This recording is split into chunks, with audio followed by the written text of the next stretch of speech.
वंदन भगवान को बंधन में डालता है। अगर अपन नमन करेंगे परमात्मा को तो बंधन में आ जाते हैं।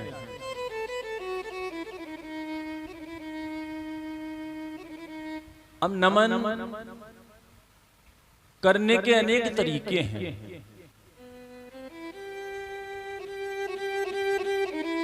नमन एक तो हमारा किसी से स्वार्थ हो कि अमुक वस्तु चाहिए इस व्यक्ति से, तब उसे नमन करें, नमस्कार करें, और उस वस्तु की प्राप्ति हुई और उसको नमस्कार करना छोड़ दें।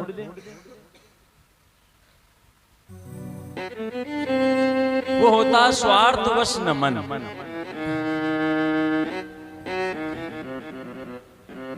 और एक नमन ऐसे करें, हमें किसी वस्तु की आवश्यकता है ही नहीं है तो भी उसने दे दी, तब भी उसे नमन करना नहीं छोड़ा और अधिक नमन करना भी नहीं शुरू किया। अमुक वस्तु मिल गई तो और ज्यादा नमन कर रहे हैं। कहने का तात्पर्य ठाकुर जी को नमन करना चाहिए, चाहे आप स्वार्थ से करो चाहे स्नेह से करो।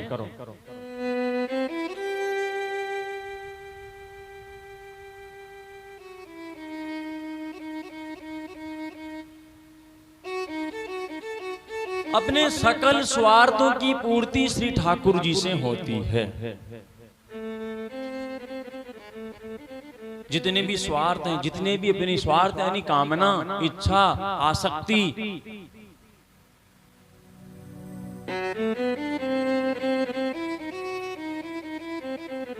और जिससे स्वार्थों की पूर्ति होती है, कोई वस्तु मिलती रहे, नमन करते रहे तो धीरे धीरे धीरे उससे फिर प्रेम हो जाता है।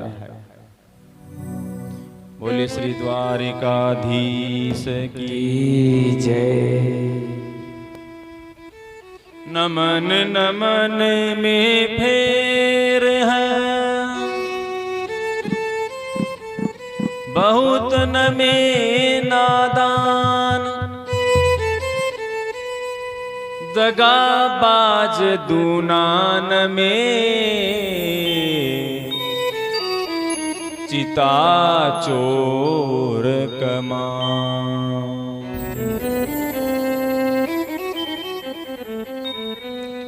नादान व्यक्ति होता है, जो चतुर व्यक्ति होता है, चतुर कहो या शातिर व्यक्ति कहो, बार बार नमन करता है, कमर से ज्यादा नीचे झुक जाए तो उस व्यक्ति से सावधान रहना चाहिए। कमर से ज्यादा नीचे झुक जाए नमन करते करते तो उस व्यक्ति से सावधान रहना चाहिए, वो कभी भी गड़बड़ कर सकता है।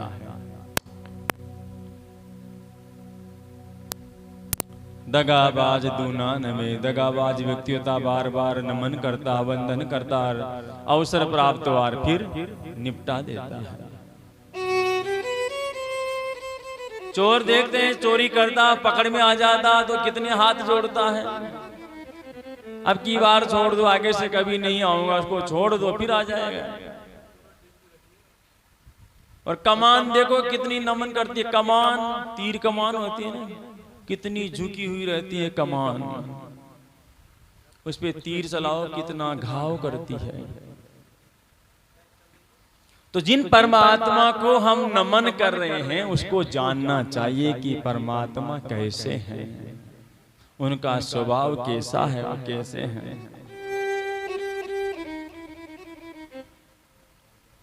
तो भगवान का स्वभाव क्या है? तापत्रये विनाशाय, और स्वरूप सच्चिदानंद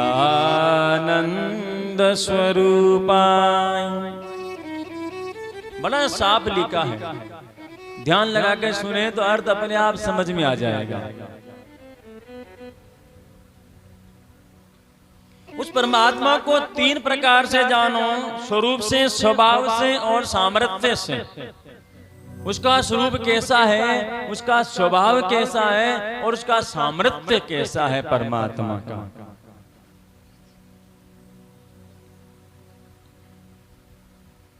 सच्चिदानंद सत्य के अंश में, सत्य के स्वरूप में कर्म होता है और चित्त के अंश में ज्ञान होता है और आनंद के अंश में भक्ति होती है। सत्य, चित्त और आनंद, इन तीनों को मिला के बना सच्चिदानंद।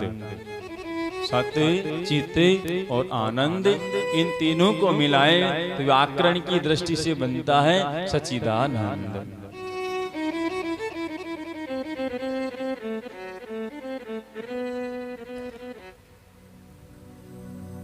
सामर्थ्य क्या भगवान का?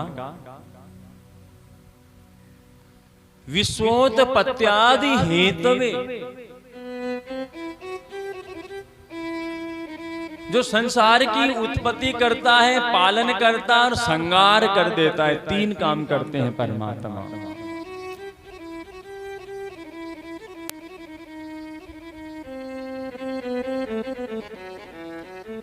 देहिक भौतिक जैविक तापा, देहिक दैविक भौतिक तापा, राम राज काहू नहीं व्यापा, राम राज नहीं क्या हो व्यापा, राम राज काहू नहीं व्यापा, राम राज का हो नहीं व्यापा।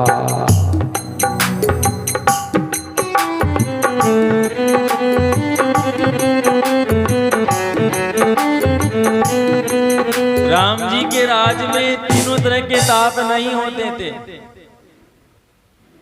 हैं?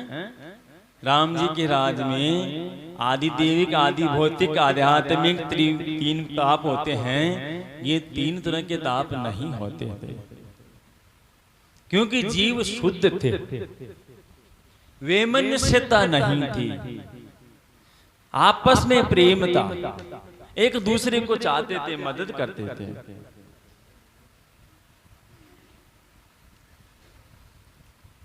तो परमात्मा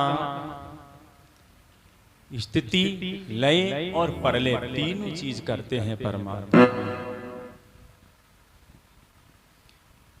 जब भी हम किसी से मिलते हैं तो कोई जय श्री राधे बोलता है, जय श्री कृष्णा बोलता है, जय श्री राम बोलता है। ये हमारे संस्कार हैं और संस्कारों से हमारी शुद्धि होती है। 16 संस्कार है, धीरे धीरे सब गायब हो गए, 3-4 ही बचे हैं। अब संस्कार नहीं होंगे तो शुद्धि कहां से होगी, और शुद्धि नहीं होगी तो बुद्धि कहां से आएगी, और बुद्धि नहीं होगी तो फिर काम बिगाड़ेंगे, परमात्मा की ओर जा नहीं सकता।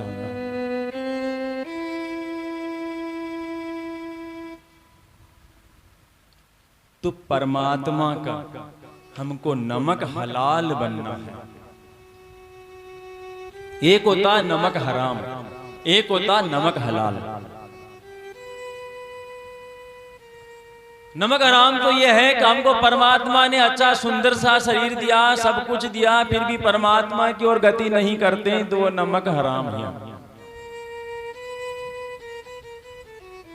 सारी सुख सुविधाएं हैं, परमात्मा की ओर गति करते हैं तो वह नमक हलाली। हमको परमात्मा का गुणों का अनुवादन करना चाहिए, सुनना चाहिए।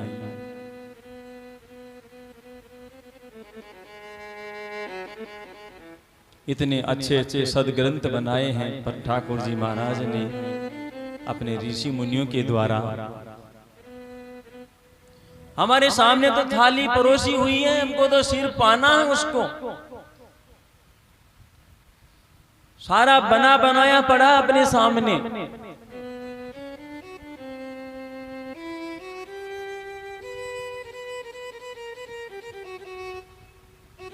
तो जहां भगवान की कथा होती है वहां पवन पुत्र हनुमान जी महाराज जरूर पधारते हैं। ओ अंजनी नंदन पवन कुमार, अंजनी नंदन पवन कुमार,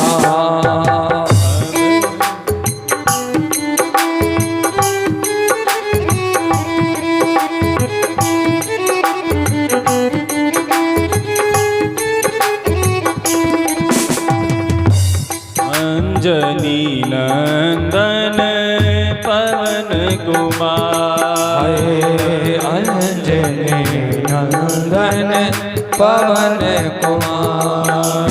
अब तो सुन लो मेरी पुकार, अब तो सुन लो मेरी पुकार।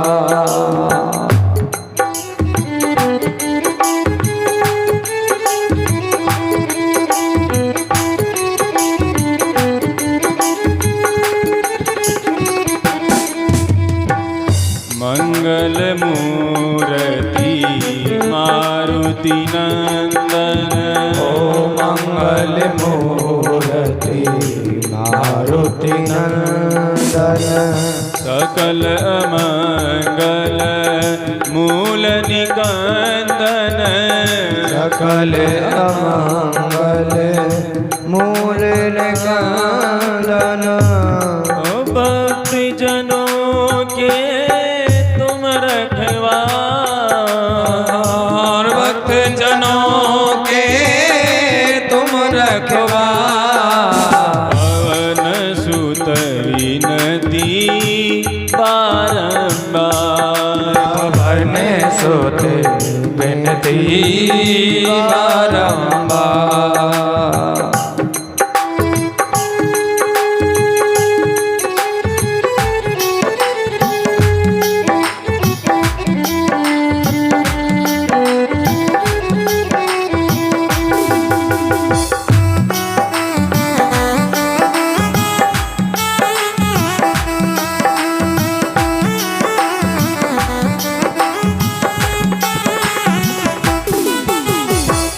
पवन तने संतन हितकारी, पवन तने संतन हितकारी। हृदय विराजत अवध बिहारी, हृदय विराजत अवध बिहारी। ओ संकट सोच निवारण हार, संकट सोच निवारण हार। अब तो सुन लो मेरी पुकार, अब तो सुन लो ओ मेरी पुकार। पवन सुत विनती बारंबार, पवन सुत विनती बारंबार।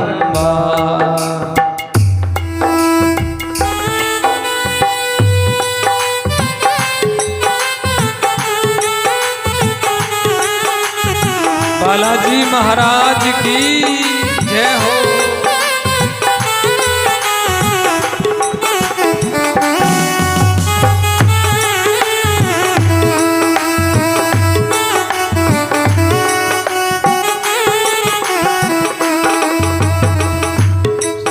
रघुवर के परम दुलारे, ओ श्री रघुवर के परम दुलारे।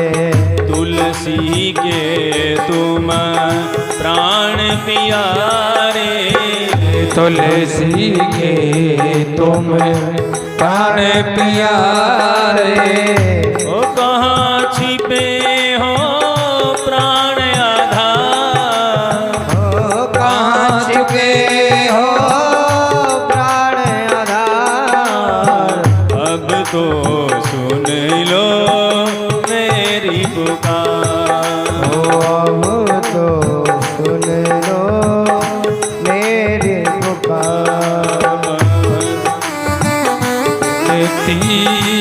बारंबार जय हो।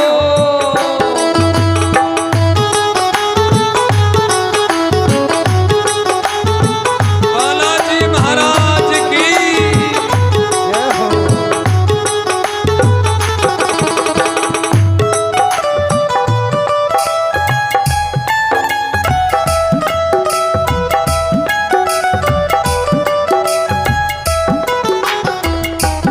तुम्हारी शरण में जो कोई आवे, मेरी शरण में जो कोई आवे, मुद मंगल सुख हृदय पावे।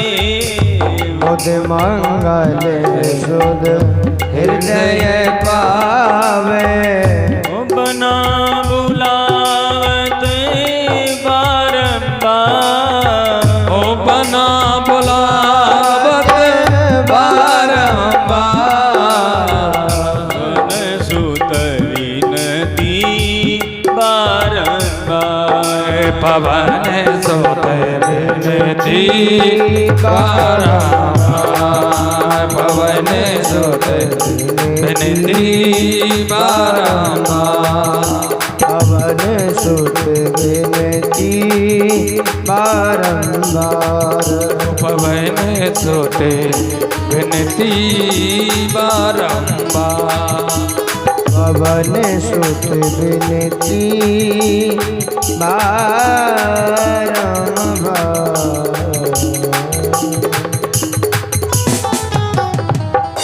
बोले श्री अंजनी के लाल की जय। हनुमान जी महाराज एक पांव से खड़े रह करके कथा सुनते हैं भगवान की।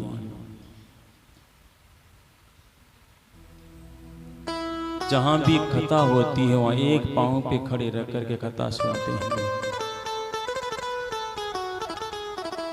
अपने को तो सुविधा मिल जाए, कुर्सी मिल जाए, पांव रखने के लिए मुड्डी और मिल जाए, फिर भी सुनने नहीं आते। अच्छा सा हॉल मिल जाए, पंखा मिल जाए, कूलर मिल जाए, फिर भी सुनने नहीं आते हैं। क्योंकि अपने पाप ही इतने बढ़ गए, वो पाप है ना हमारे आगे आ जाते हैं। कहाँ जा रहा है तू? चला जाएगा तो हमारा क्या होगा? ये पाप कर्म होते हैं ना, वही हमारे को आने नहीं देती ईश्वर तक। मोह सकल व्याधि न कर मूला, सभी बीमारियों की जड़ मोह है। हम सब मोह में फंसे हैं। हम ये नहीं कहते कि संसार को छोड़ के भग जाओ, घर परिवार को छोड़ दो, नहीं। गृहस्थी है सब। घर परिवार को छोड़ देंगे तो पीछे वालों का क्या होगा? वो तो अपने धर्म से भागना होता है। धन्यो ग्रस्त आश्रम, हमारे ऋषि मुनि क्या कहते हैं? धन्यो ग्रस्त आश्रम, धन्य है ग्रस्त आश्रम। इससे सारे आश्रम का पालन पोषण होता है।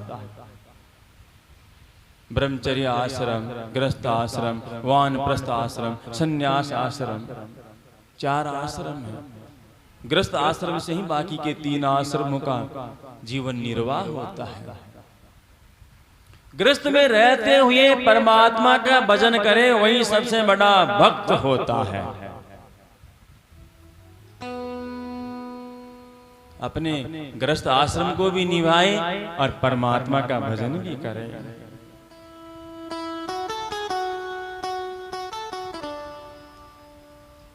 तो आइए नैमिषारण्य क्षेत्र में चलते हैं, जहां 88,000 ऋषि बैठे हुए हैं। अनिमिष सनिमिष, निमिष किसको बोलते हैं? आंखों की पलक।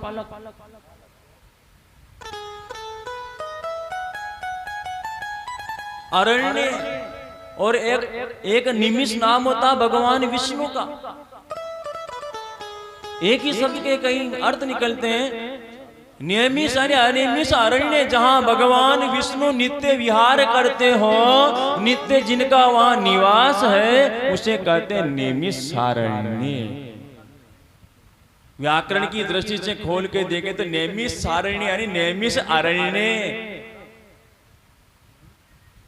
जहां ऐसा अरण्य है जहां भगवान विष्णु का निवास है हर पल, उसे कहते नैमिषारण्य।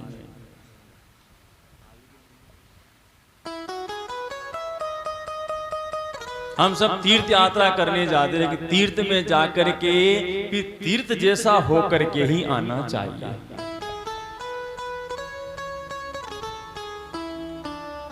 हाथी की जैसा नहीं करना चाहिए। अच्छा तालाब में गया, स्नान किया, बढ़िया, फिर वही कीचड़ को सूंड में बरार अपने शरीर पे डाल लिया।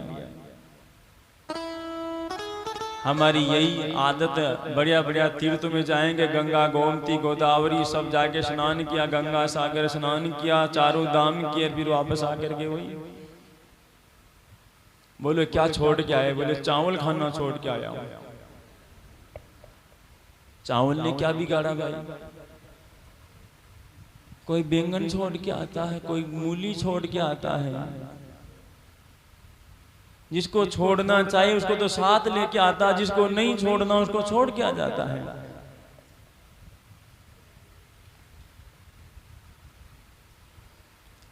दाल भात नहीं खाएंगे तो कैसे काम चलेगा? छोड़ना है कि मैं आज के बाद झूठ नहीं बोलूंगा, आज के बाद सत्य बोलूंगा, अच्छा कर्म करूंगा, सबसे प्रेम करूंगा। ढाई आखर प्रेम का पढ़े सो पंडित होई।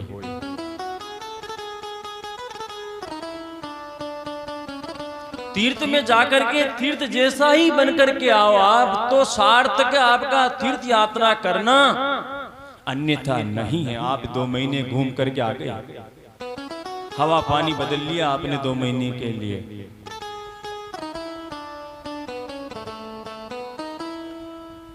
हमारे दादाजी थे ने,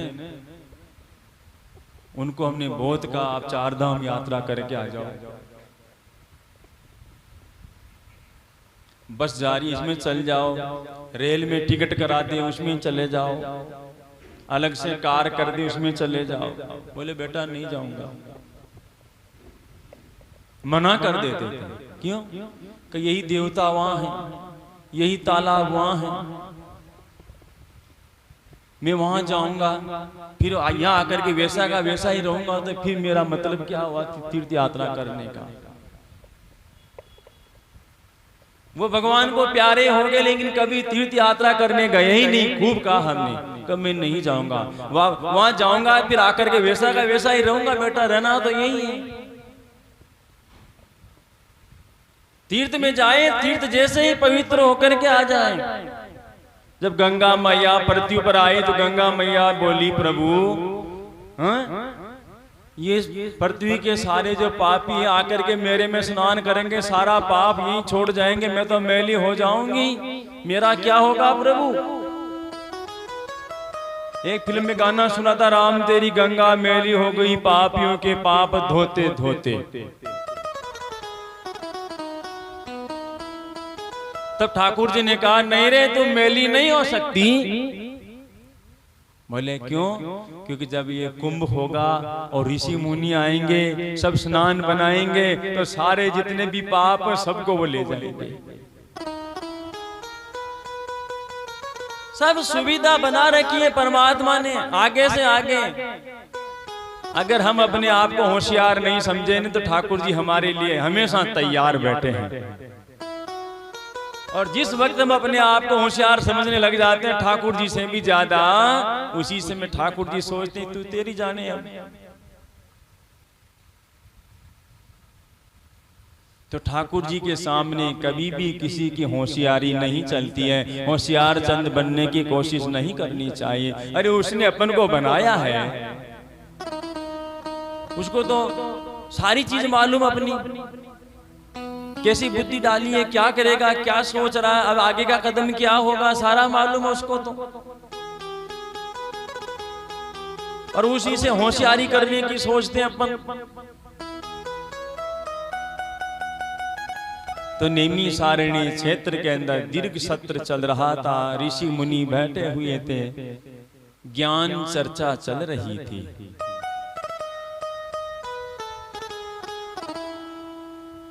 मैया गोमती का किनारा।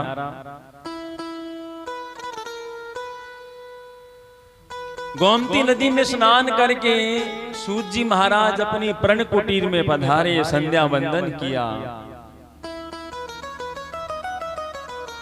सूत जी महाराज की उम्र है मात्र 20 साल की।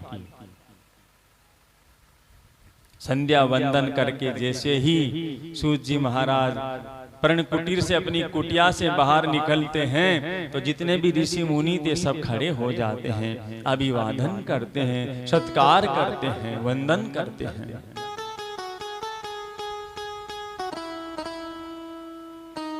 अभिवादनशील से वृद्धोपसेविनः चत्वारि तेषां वृद्धन्ति आयुर्कीर्ति विद्या बलम्।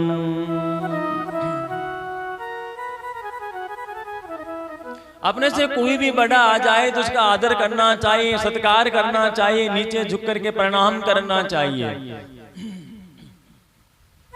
हाथ जोड़ना चाहिए उसे। ये हमारे शास्त्र कहते हैं, हमारी श्रुतियां कहती हैं, हमारे उपनिषद कहते हैं, हमारे पुराण कहते हैं।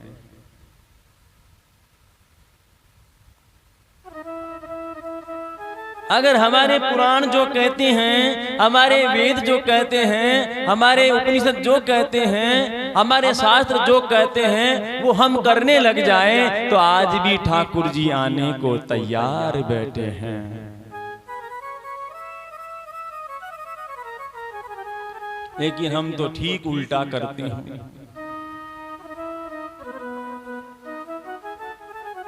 मंदिर में आएंगे तो फटा नोट पहले चढ़ाएंगे, नोट फट गया तो दान पेटी में डाल दो।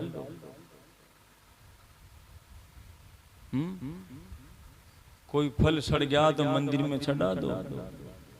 चुपके से चढ़ा के निकल जा रहे तो चुपके से चढ़ा रहा, लेकिन वो तो 1000 आंखों वाला देख रहा है। हमारे शास्त्र ये नहीं कहते, हमारे शास्त्र कहते हम जो भी पाते हैं उससे अच्छा ठाकुर जी को अर्पण करना चाहिए। हमारे शास्त्र ने जो कहा वो करना चाहिए।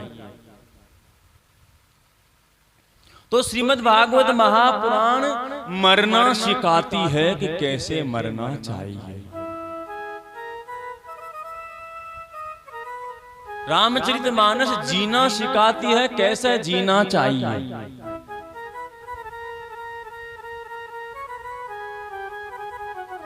जिसकी मृत्यु निकट हो उसको क्या करना चाहिए, ये श्रीमद् भागवत महापुराण में लिखा है। यही बताना है इसका, जिसकी मृत्यु निकट आ गई उसको क्या करना चाहिए, यही श्रीमद् भागवत महापुराण में बताया गया, यही इसका लक्ष्य है।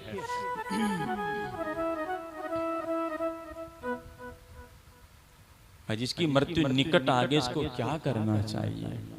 आसन्न मृत्यु यानी निकट मृत्यु, मरने वाला है। सुखदेव जी महाराज ने यही बताया है श्रीमद् भागवत महापुराण में। राजा परीक्षित को मालूम हो गया कि मैं मरने वाला हूं 7वें दिन।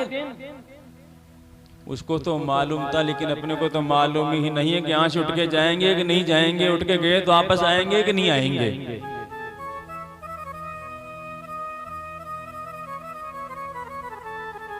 तो सूत जी महाराज प्रण कुटीर में से निकले तो बड़े बड़े ऋषि मुनि खड़े हो गए, स्वागत किया उनका। आयु वृद्धा नीव ज्ञान वृद्धा, आयु से कोई बड़ा नहीं होता है। 90 साल का हो गया उसमें ज्ञान नहीं है तो बड़ा नहीं है, और 10 साल का बच्चा उसमें ज्ञान है तो 90 साल से बड़ा हुआ। ज्ञान से बड़ा होता है व्यक्ति, आयु से बड़ा नहीं होता। कई व्यक्तियों को देखते हैं ना, कितनी उम्र हो जाए लेकिन कहते हैं इतनी उम्र हो गई फिर भी समझ नहीं आई। समझ नहीं आई मतलब ज्ञान नहीं हुआ। समझ से मतलब का क्या तात्पर्य, मतलब इसको ज्ञान नहीं है अभी तक।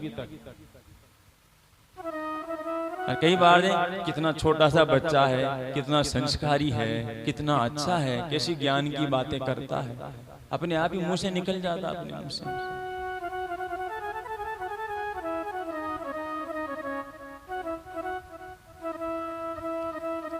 सोनकादि ऋषि सबने आदर सत्कार किया।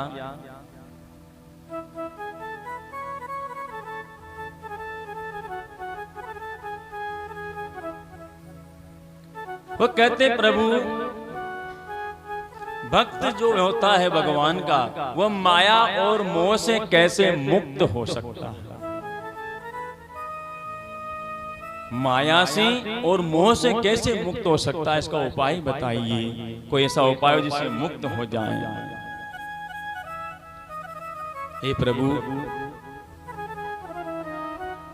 आने वाला समय बड़ा खराब है, सभी जीव आसुरी वृत्ति के हो गए हैं। इनका उद्धार का कोई लघु उपाय बताइए, सरल उपाय बताइए। उसको सुनने से, उसका मनन करने से, उसको जीवन में उतारने से इन जीवों का उद्धार हो जाए, ऐसा कोई सुगम उपाय बताओ।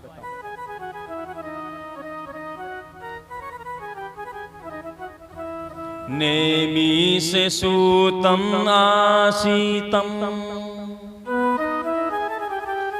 अभिवादे महामती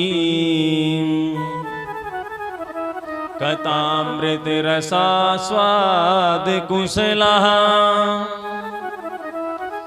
सोन को अब्रीवी।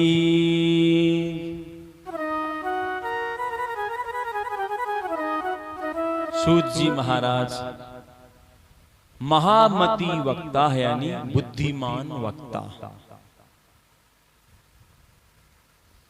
और श्रोता कैसे हैं? कथामृत रसा स्वाद कुशल है। वक्ता तो महामती है। वेद व्यास जी महाराज ने क्या लिखा? महामती, और श्रोता कथामृत रसा स्वाद कुशल। जो कथा रूपी अमृत है, उसका जो रस है, उसका स्वाद लेने में जो कुशल है, ऐसे श्रोता है। जो वक्ता कह रहे हैं उसको ध्यान लगा के सुन रहे हैं, सुन करके उसको जीवन में उतार रहे हैं, ऐसे वक्त श्रोता है।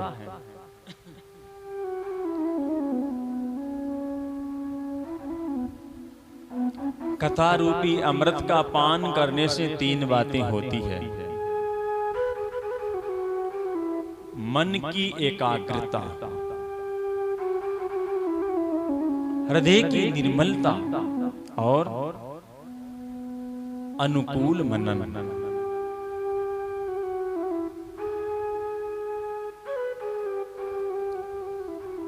हम सब सुन रहे हैं, कान में शब्द पढ़ रहे हैं सबके। ये कान क्या? ये दोने हैं, परमात्मा का रस पीने के लिए दोने हैं ये कान। जैसे कटोरी में अमरस डाल करके पीते हैं, गिलास में दूध डाल करके पीते हैं, ठीक वैसे ही परमात्मा का रस का पान करने के लिए ये कान रूपी दोने दिए हैं ठाकुर जी ने।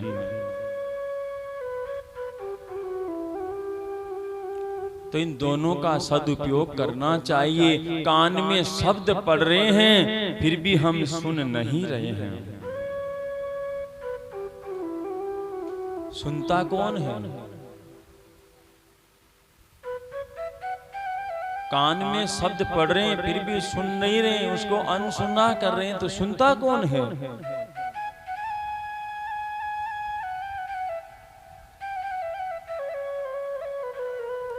याज्ञवल्क्य जी महाराज रामचरितमानस में भारद्वाज ऋषि से कहते हैं, कौन सुनता है?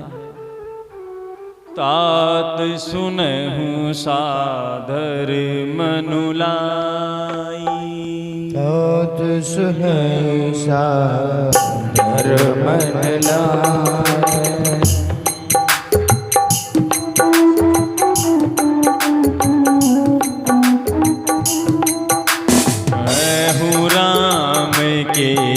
कथा सुहा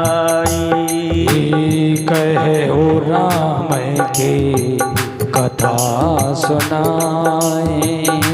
बात सुनहु सादर मनुलाई, सुनहि सादर मन लाए। तो सुनता कौन है? मन। कान नहीं सुनते, मन सुनता है। सुन लिया लेकिन उसको जीवन में उतारा नहीं, उसका मनन नहीं किया तो किस काम का? याज्ञवल्क्य जी महाराज कहते तात सुनो सादर मन लाई। मन को भी जबरदस्ती नहीं लाना हो, सादरे उसको आदर के सहित लाना है। उसको आदर से लाना है, प्रेम से लाना है मन को। तात सुनो सादर मन लाई, कहूं राम की कथा सुहाई। फिर राम की कथा अच्छी लगने लगेगी। आदर से लाओगे, जबरदस्ती लाओगे तो मन नहीं सुनेगा, वो दौड़ेगा। दौड़ा जाए रे मन का घोड़ा, ये घोड़ा है। इस मन रूपी घोड़े की लगाम परमात्मा के हाथ में होनी चाहिए। अगर इस मन रूपी घोड़े की लगाम ठाकुर जी के हाथ में है तो हम संसार सागर से पार जा सकते हैं। और इसकी मन रूपी घोड़े की लगाम अगर ठाकुर जी के हाथ में नहीं दी, बुद्धि को पकड़ा दी तो संसार सागर में डुबो देगी अपने को। बोले श्री द्वारिकाधीश की जय। हर श्वास में हो सुमिरन तेरा, यूं बीत जाए जीवन मेरा। हर हर सांस में हो सुमिरन तेरा, यूं बीत जाए जीवन मेरा। हर श्वास में हो सुमिरन तेरा, यूं बीत जाए जीवन मेरा। हर सांस में हो सुमिरन तेरा, यूं बीत जाए जीवन मेरा। तेरी पूजा करते बीते सांझ सवेरा, हर श्वास में हो सुमिरन तेरा, यूं बीत जाए जीवन मेरा।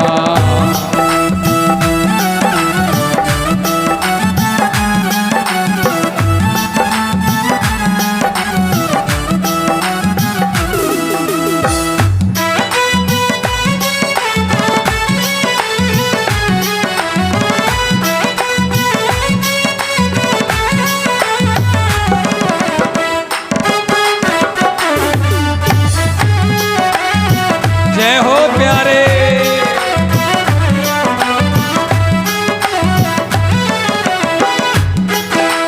नैनों की खिड़की से तुमको पल पल में निहारूं। नैनों की खिड़की से,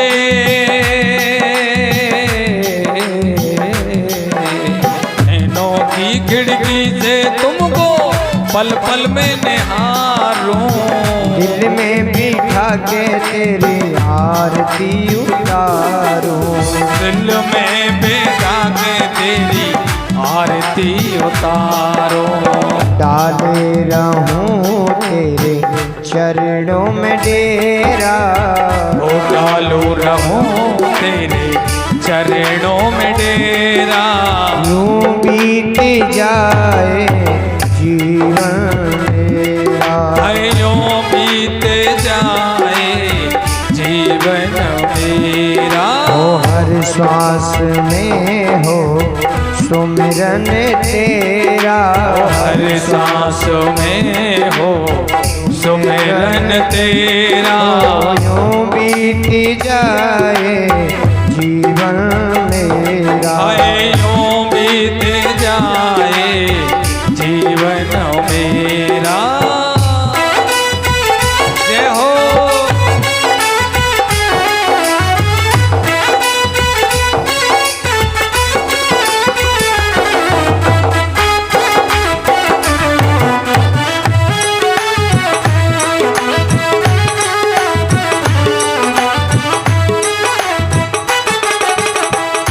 भी तेरा प्यारा हो वो मेरे दिल का प्यारा हो। ओ जो भी तेरा प्यारा हो वो मेरे दिल का प्यारा हो। जो भी तेरा प्यारा हो, जो भी तेरा प्यारा हो वो मेरे दिल का प्यारा हो। जो भी तेरा प्यारा हो वो मेरे दिल का तारा हो। मेरे सर का ताज मेरी आँखों का तारा हो। ओ मेरे सिर का ताज तेरी आँखों का तारा हो। है सब में निहारूं रूप सुनहरा, सब में निहारो रूप सुनहरा। है यूं बीत जाए जीवन मेरा। ओ यूं बीते जाए जीवन।